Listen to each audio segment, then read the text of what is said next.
And I think it's that whole importance of the sensory presence of our being, of our experiences, that is crucial to our having a fuller understanding of history, of culture, of the making of persons as individuals, and the making of persons as social beings. You're coming to what's called a symposium, but I hope your experience of it will be as a sensosium.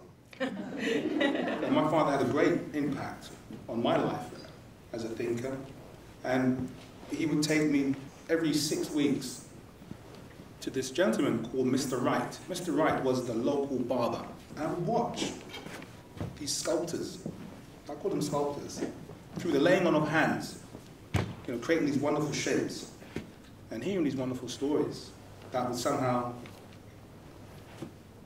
begin to shape my own understanding of the world, my own understanding of Britishness, identity, and logic. It was a fully sensorial experience. Initially, white gloves and only sort of curators being allowed to touch things has been replaced, for example, at the Canadian Museum of Civilization with twice each year shamans from the Mohawk people coming and actually feeding the masks. So good curatorial practice now recognizes that objects have sensory appetite. So often the objects are set aside as sort of this separate thing, and that's what this is about, is the object, when it's really about the experience. For us at the Children's Museum, it's about engagement. It's not about an object. The story and the communication and the engagement is the most important. Kids approach a piece of paper as an area for an experience, and they mess around till they find something. Adults, the paper becomes a thing. And again, we're talking about this museum and stuff. We're talking about something going from an experience like the icon to a thing.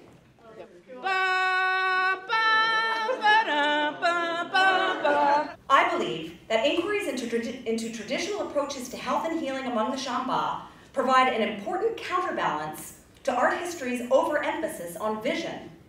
Cartesian dualism spawns or generates a kind of mind-body split.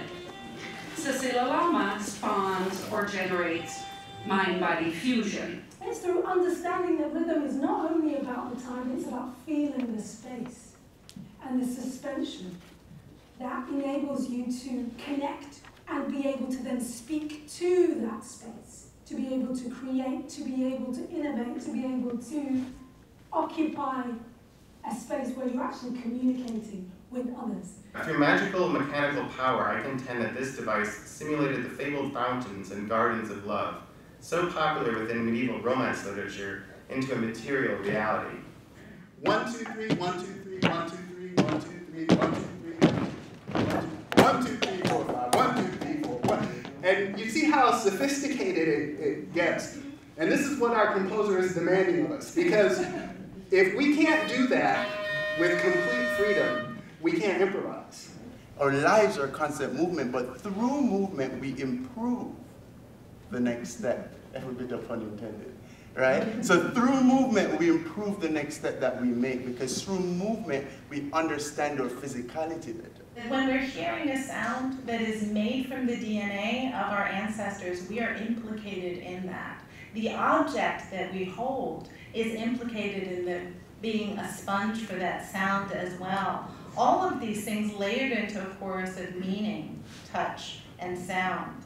The idea of just the here and what it represents for centuries, for generations, and then to hear it speak was really humbling, and I want to thank you. My senses are tingling as a result of your presentation. You have enlivened ancestor for me in a way that I never got from any of my anthropological reading. There are no words to end this conversation, because this is a conversation that is ongoing and that I hope will grow. I leave you with this. Tell as many of your friends as possible, and your enemies, to come to their senses.